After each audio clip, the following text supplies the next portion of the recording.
One of Joe Biden's biggest selling points as a presidential candidate is the residual glow he enjoys from his time as vice president to Barack Obama.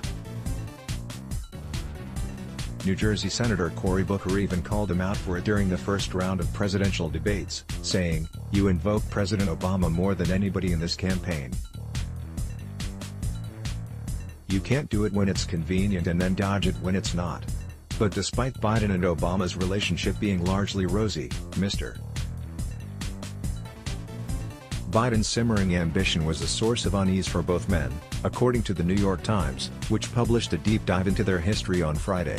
The story contains some moments of Biden being characteristically odd, like one instance in 2013 when Senate Majority Leader Mitch McConnell said he wouldn't support any budget deal with the White House before his upcoming re-election campaign.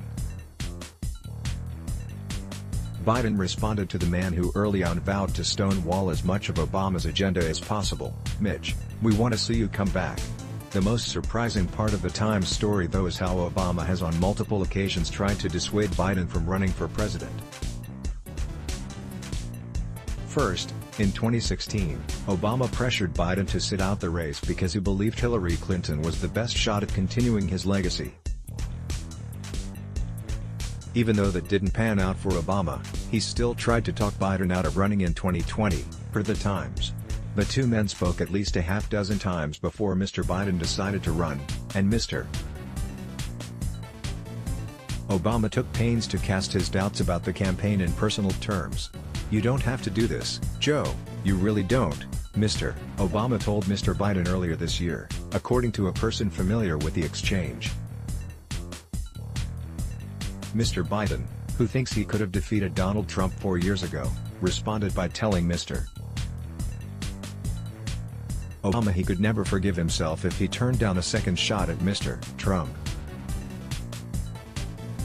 Since announcing his candidacy, Biden has proven himself exceptionally gaffe-prone, repeatedly referring to former British Prime Minister Theresa May as Margaret Thatcher, claiming he was vice president during the 2017 high school shooting in Parkland, Florida, and saying, "Poor kids are just as bright, just as talented, as white kids," at a speech in Iowa. Apart from making verbal stumbles, he's also defended his working relationship with segregationists in Congress.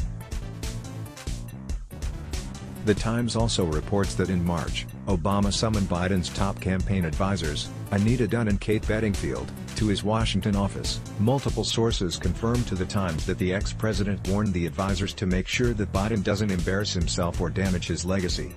A Joe Biden nomination would solidify all our worst fears about the Democrats' Drew McGarry on the presumptuousness of the current frontrunner.